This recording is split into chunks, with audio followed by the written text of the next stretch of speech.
Hey there, it's Bobi aka Paginator, and today we're going to do a tutorial on making these fun little summary flip outs.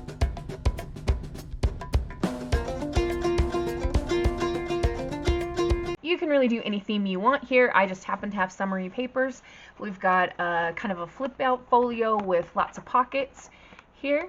I'm going to be using these as gifts for the ladies that I work with for the end of the school year, and I hope you'll join with me as I show you how to make them. For this project, I'm going to be using a manila folder, some papers, a corner rounder, glue, and a paper cutter. The papers I'm going to be using are from Luise's Summer Splash collection. I will link her Etsy shop in the space below so you can find this if you are interested. And we're going to kind of talk first about how I came to make this and then dive into how to make one of your own. So I was in a crafting slump for a while.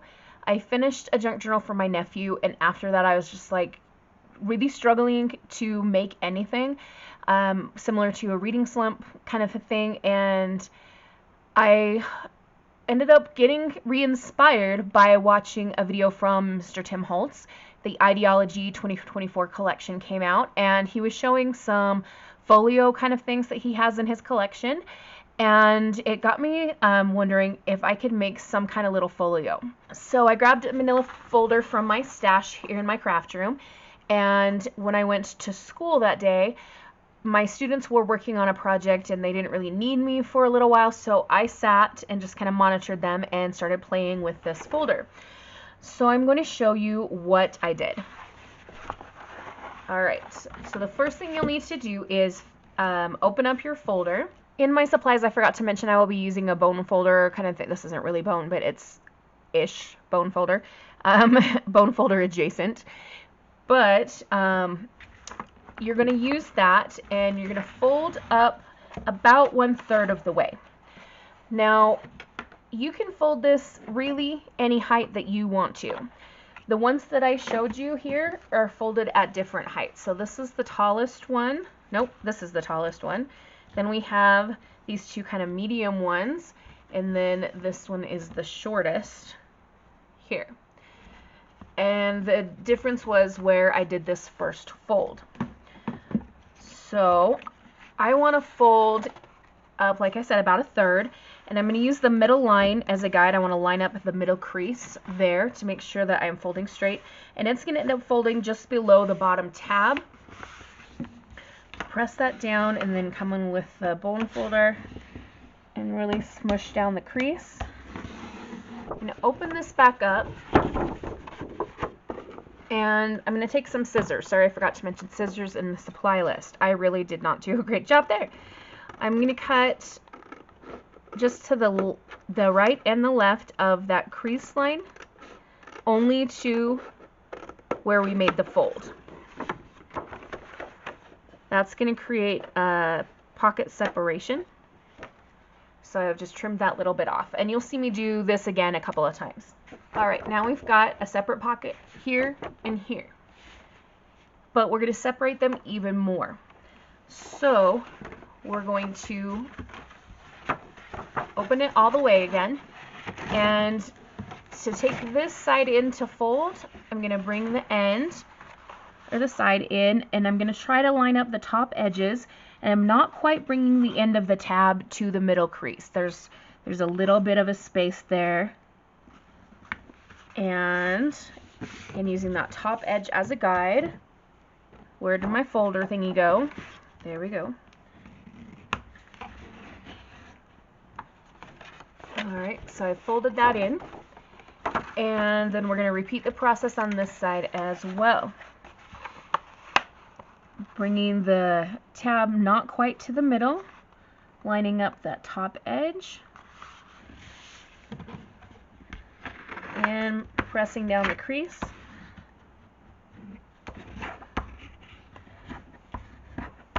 Alright, so you can see we've got 4 spaces here, and in order to have 4 pockets, we need to have some more cutting.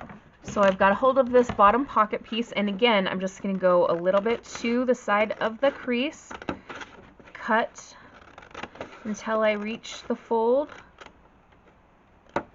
There. Flip it up and trim it off. And the same on this side here. Oop, that's maybe a little bit too close. I want to have a bit of a gap. I'm not going to be able to give you precise measurements on this. I am sorry about that, but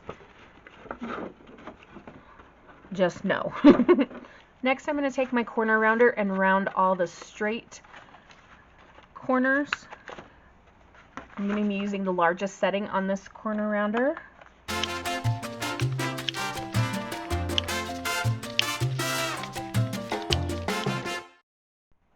We now have 4 lovely pockets here and 4 sections to glue them in.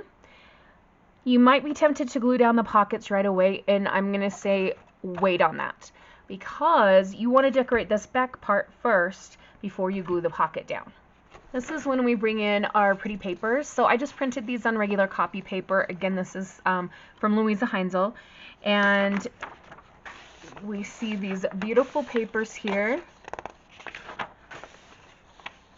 It will probably take 5 pieces of paper to cover the things that I want to. So this is what we're going to do. This is not exact measurements. Again, I'm not giving you exact measurements. This is very informal as far as measuring goes. And I will show you how I've been doing this. You can see my paper cutter is now laying down here. And I'm going to choose my first piece of paper for the inside. These will decorate each of the 4 panels behind the pockets. And I'm going to trim off this first white edge here. My glorious inexactness. This is what we're going to do next. I'm holding the paper down and I'm giving it a bit of a margin here, not quite a 1/4 inch, maybe an 1/8 of an inch-ish, and again, not exact, just kind of eyeballing, and I'm making a mark at the top on the white part of the paper where I think this panel should end.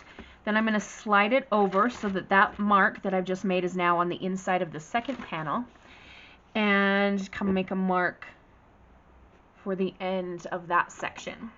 I will have a bit of a scrap left over, which is going to come in handy later when we get to more decorating kind of things. So we're now going to cut these 2 pieces on the marks that I made.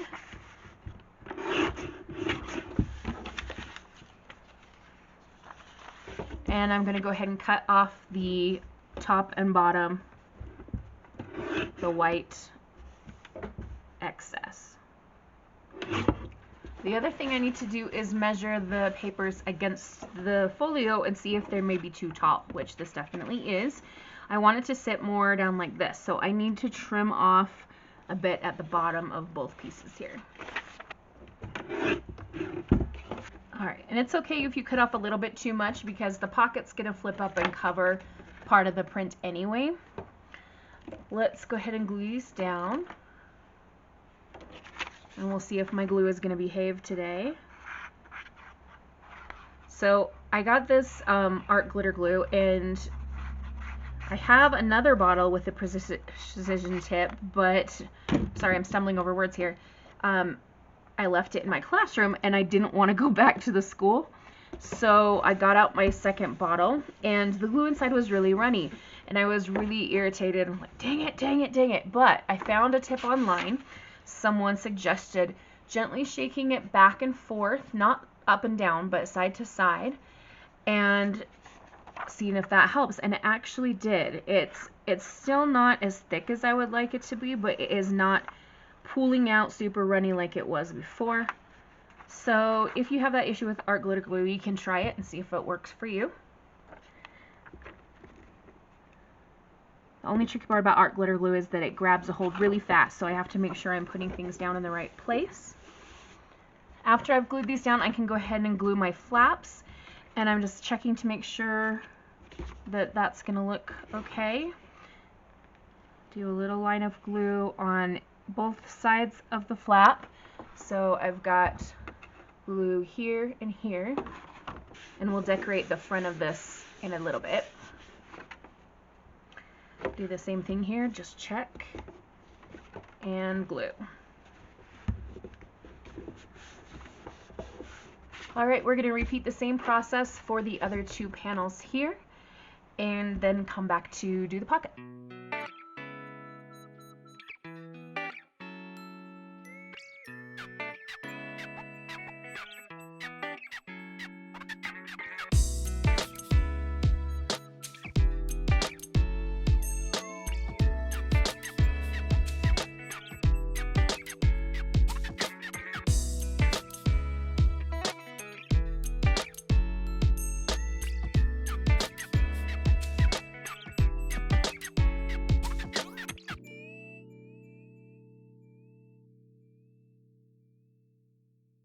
Before I glue down this flap, let me just give you a heads up. When you're working with this piece and you have this gap here, put your glue on the paper instead of on the folder, just to make sure that you don't accidentally glue this to your cutting board. Alright, so here's the inside of the 4 panels. You can see this one has a lot more of the dark blue here.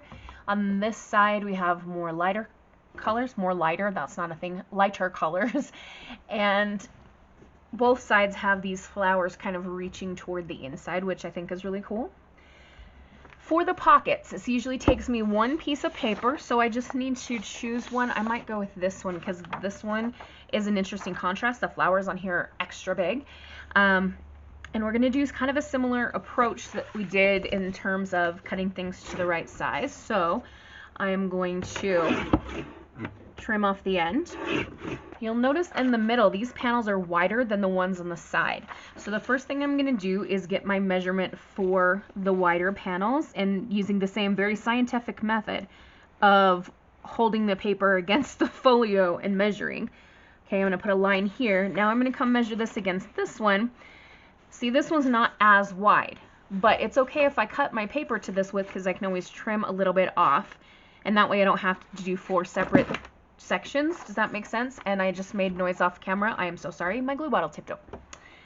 Okay, so this is going to be my section for the wider panels, and then we're going to do a measurement for the narrower panels. So again, we'll measure here and then compare with the other narrower panel.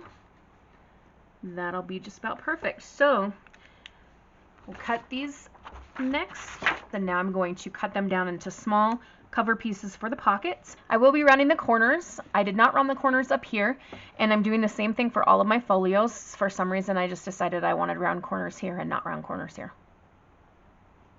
You guys already know I'm weird. I don't need to say that to you. Okay, so once I've got my little measurement of where I need to cut, then I'm going to trim this piece.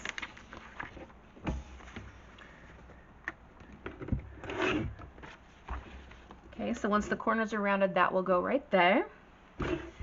And then I'm going to do a size measurement for this narrow panel, and that will need to be cut just above the green leaf there. Alright, these are in the right size. We will now round the corners.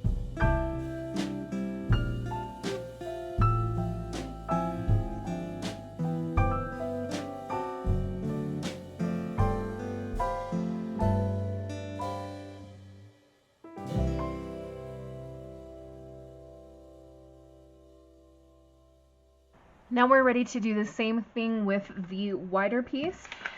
And if you're looking at this going, you really should have rounded the corners at the top. Great, you can do that when you make yours.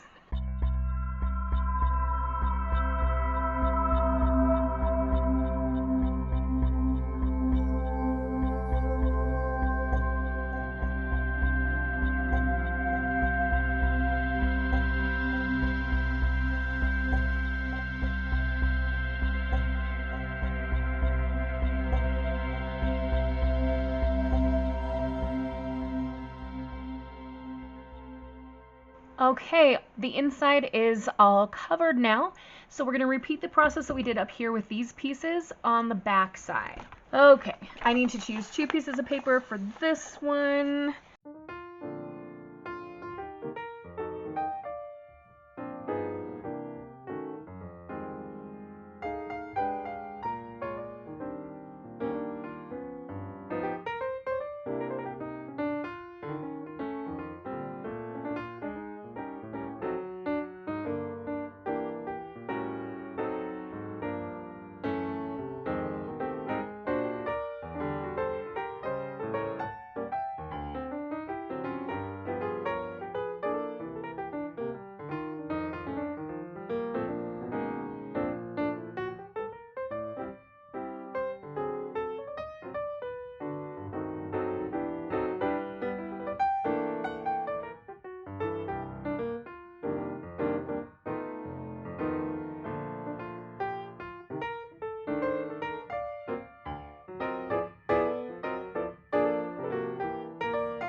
I accidentally got a tiny bit here. I'm just gonna snip it, and then it won't be poking out over the corner anymore.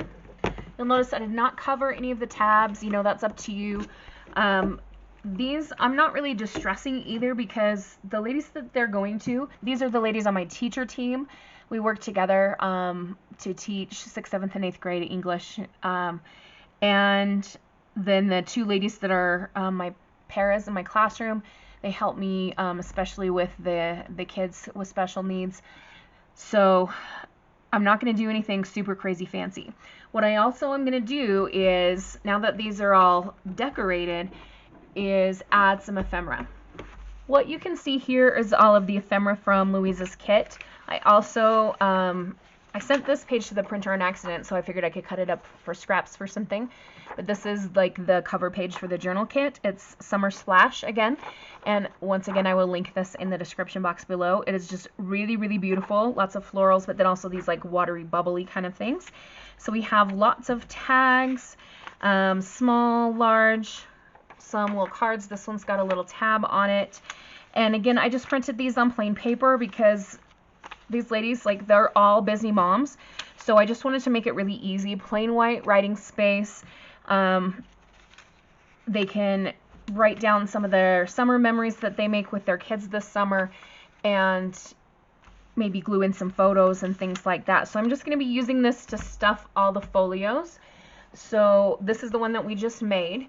And we can take, for example, let's see, this blue tag here, and the small tag, and then maybe this one with the florals, and let's stick this one in for some contrast between the blue stuff here, and maybe this one here. So there's just like a whole bunch of stuff in that pocket, and I can fill up all the pockets for these. And you don't need to watch me do all of that, because, I mean, it's just slipping pieces of paper inside the pocket. So there we go. As far as closures go, I'm not really going to make any. This is just going to be how they receive it. The pockets will be full of little tags and things, but other than that, this is going to be it. I'm going to add a little note explaining what they can use it for, and that's really it. So again, we made this beautiful 4-pocket folio out of a manila folder. Let me know in the space below if you try this, or you know what would be even more awesome is if you like posted pictures and tagged me. My creative Instagram is page1creations, and then my bookish Instagram is Paginator24. So you can find me at either one of those places. I also have my email address in the space down below if you're too shy to like post your creations on Instagram and you want to share with me what you made. I would absolutely love it, and you can email them to me at that address there. So I hope you enjoyed this little tutorial, and it would do my heart just so much good if you would make one of these as well and let me know about it. So that's going to be it for today's video. Have a wonderful, magical, and bookish day. Happy reading, crafting, or journaling. Adios.